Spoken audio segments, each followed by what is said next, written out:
Good evening. Welcome to Education 653, Supervision for Effective Instruction.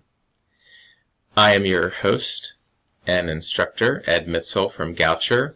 I wanted to talk to you a little bit about some of the information and details for this course. The first item is the syllabus, which you will find on Goucher Learn, which you can find if you go to the web for Canvas.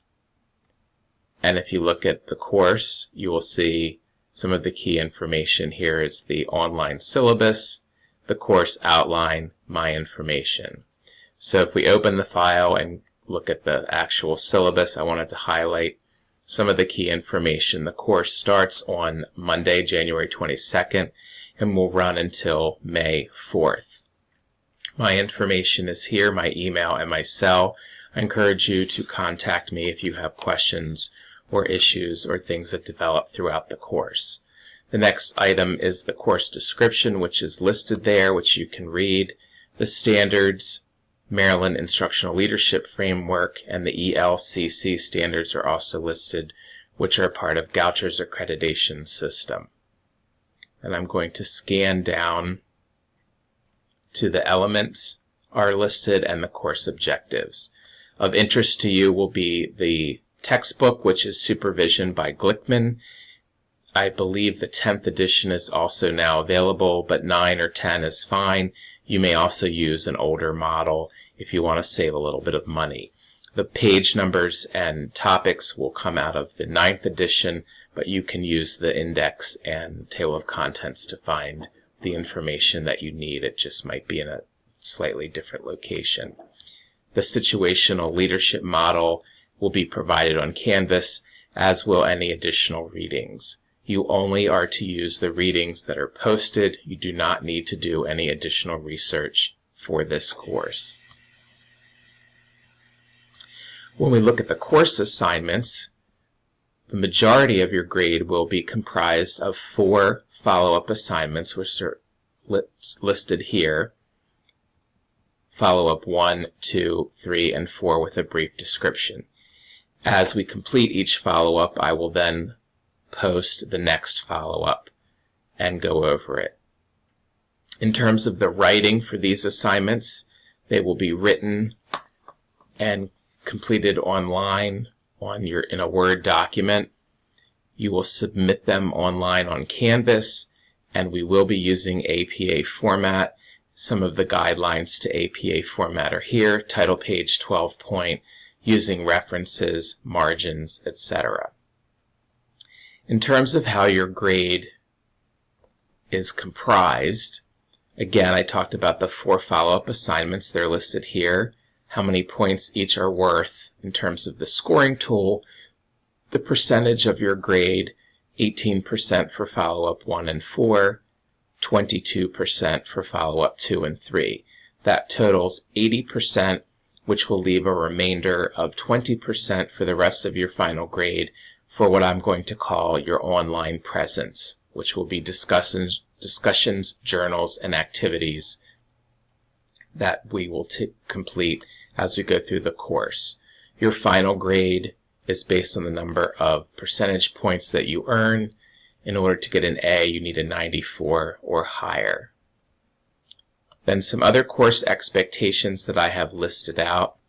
When you're looking at preparing for materials, reading, and assigned textbook materials, that's in letter A. Your online presence discusses the idea that you need to participate in the online activities, which could be a journal post, it could be a discussion board, it could be a wiki.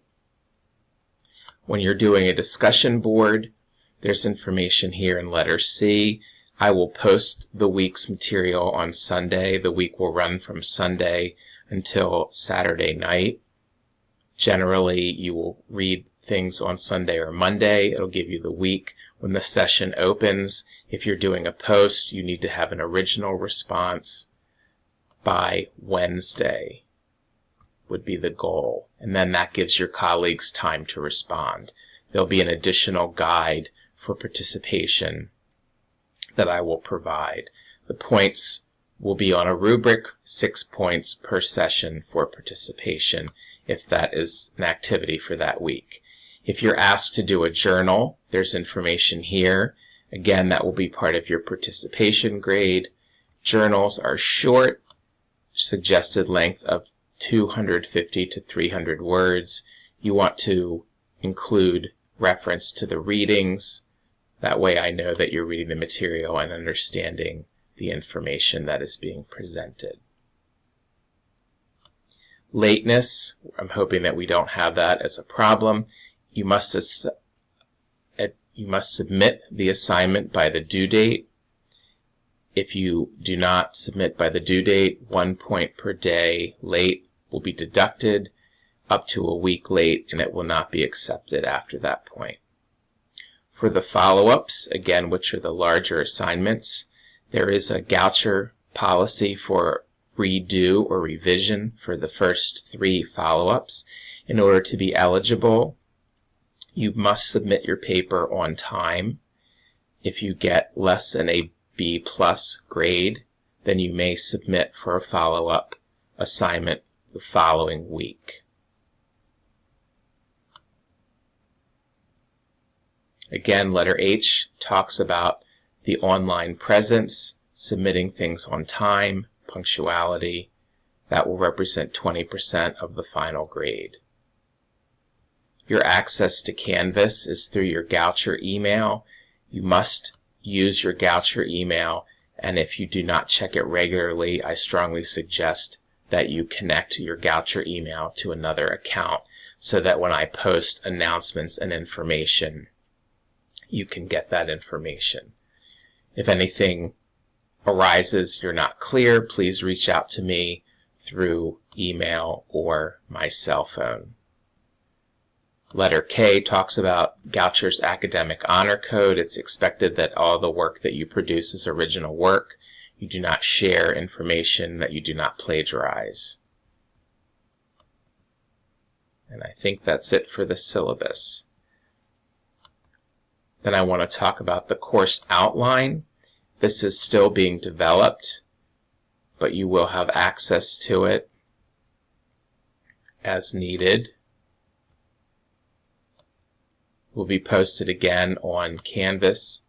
Right here is the course outline, and that information will help you determine the assignments. It has the week, it has an overview of the content, the assignments that will be expected, and then the connection to the ELCC and the Maryland Instructional Learning Framework standards. This will go week by week to kind of keep you on track. Then just a brief tour of Canvas. This is our main course, the dashboard. So in the General Information tab, you see that you'll have access to the syllabus that I just discussed, the course outline, my information. Additional information that you might find helpful under General Resources, there's information on tutorials, library access, student resource support services. Another section that's important is the course information and assignments. Follow-up 1 is the first major paper that we will complete, and I will go over that in a few minutes. There's a resource here for Purdue OWL, which is an online site to assist you with APA format as needed. Tips for Success in Writing is another file that you can look over. I suggest you look over to look at your writing. The How-To Citation Guide for APA 6 if it's been a while. And then there is a matrix for the Glickman supervision text if you happen to use a different version. This will help you find the topics and the chapters. Then I'll slide down to the first week, January 22nd. So this information will be available prior to the Monday. That would be the goal. And then it's divided into various sections as you're thinking about your work and the information. There's the lecture, which will have the PowerPoint slides. I will record a video or several videos that will accompany the lecture. There are resources that will be posted, such as those here. There may be articles that you need to read. And then activities. And in this one for the first week, you see there's an introductory discussion and then a session 1 discussion. So you will find the activity. When you click on it, it will give you additional instructions as to what you need to do. And this one talks about introducing yourself to the class.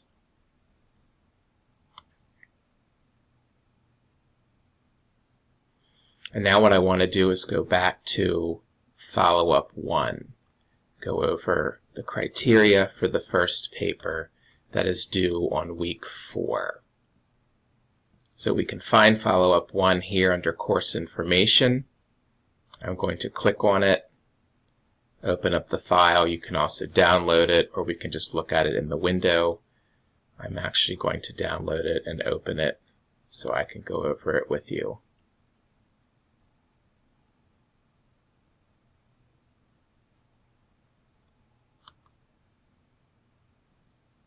So what I'd like to draw your attention to in follow-up 1 is there are several parts. You should read the directions.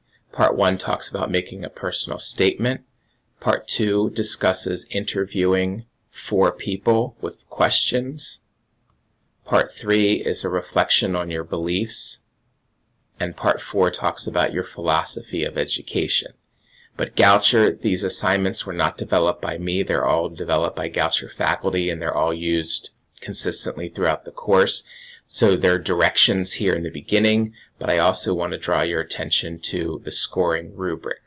If you would like to earn a 4 or the top score point in each section, I strongly encourage you to read the rubric so that you know what it is that I'm looking for. For example, in this score point 4, talks about fair and ethical practices, which is something you'll need to discuss, and then connections to course content. And if you notice in each of the score points, that tends to be a common theme. So you want to know what it is that's expected of you. You want to look at the directions in the initial part, and you also want to very closely read the scoring rubric. There also is always a last part with communication, in which APA formatting needs to be followed, grammar, language, mechanics. This is the end of the first video for introductory information for EDU 653. Again, my name is Ed Mitzel. I welcome you to the course, and I look forward to working with you.